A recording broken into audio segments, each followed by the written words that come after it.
Welcome back, everybody. Today's video, we're going to talk about 5 tips for endgame solo players that will get you to new levels that you've never experienced before. Stick around, guys. We're going to do this all in 5 minutes. All right. So first tip: everybody knows world bosses. Everybody loves fighting world bosses.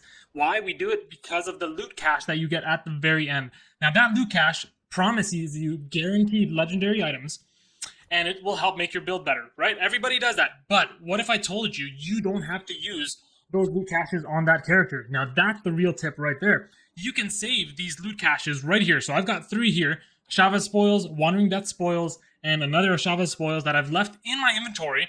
And I'm on my level 51 alt rogue right now. And these 3 caches I got 3 weeks ago on my Druid in World Tier 4.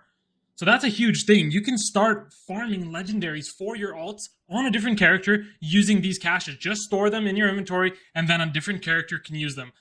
I know we've just finished tip number 1, but one bonus little extra tip for tip number 1.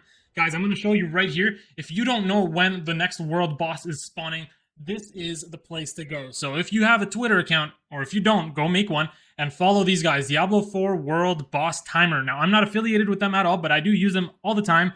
They give me my notifications for how I'm gonna catch the next world boss. So they basically have a bot that automatically posts when the next boss is gonna pop up. Very useful tool.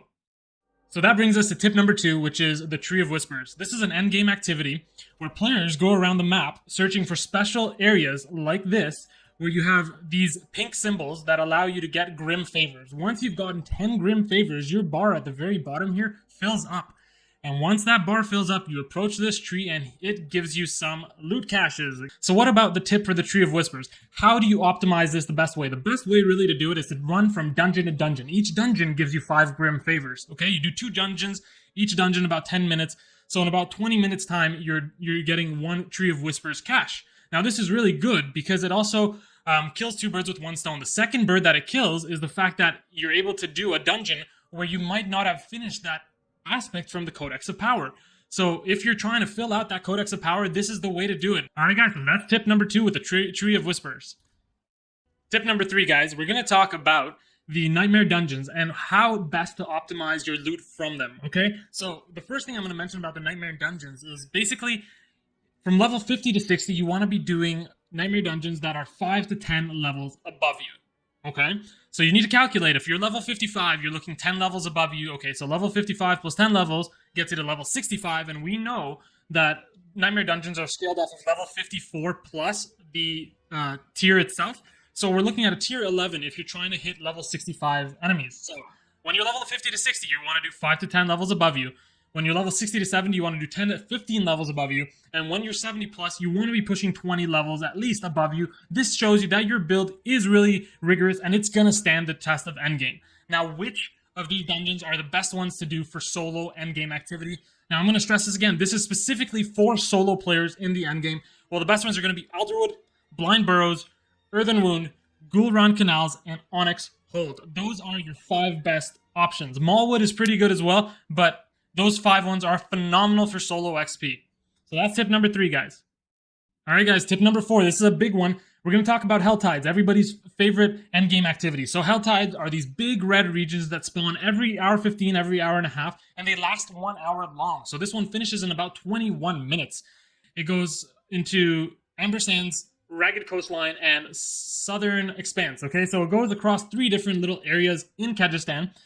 And basically what you want to do in these regions, you want to kill as many things as possible through events or just killing people in general.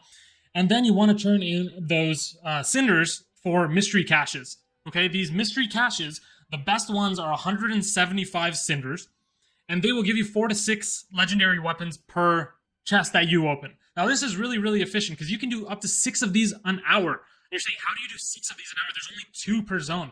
Well, no, there could be 3 per Helltide times 2. How does that work? Guys, I'm going to show you another awesome website. It's helltides.com. So in helltides.com, you can see exactly where the chests are. And if the Helltide itself spawns over 3 different areas like it did right now, as opposed to 2, you're going to get 3 mystery chests worth 175. So here we have one right here, a second one, and a third one.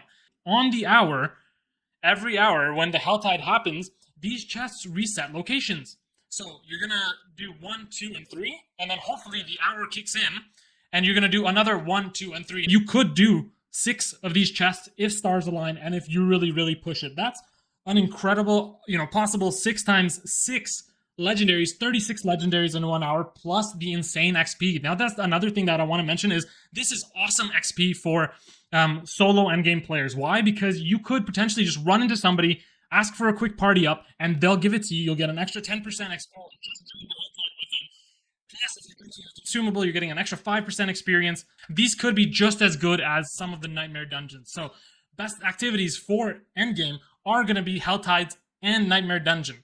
All right, these things are absolutely phenomenal. We already went over the 5 best dungeons, but Hell Tides stands its ground against those Nightmare Dungeons if you're a solo player, because you could group up. This was the top 5 tips for endgame in 5 minutes. If you enjoyed this video, please like it, subscribe to the channel. There's going to be a ton more content where this comes from, and I will catch you next time. See ya.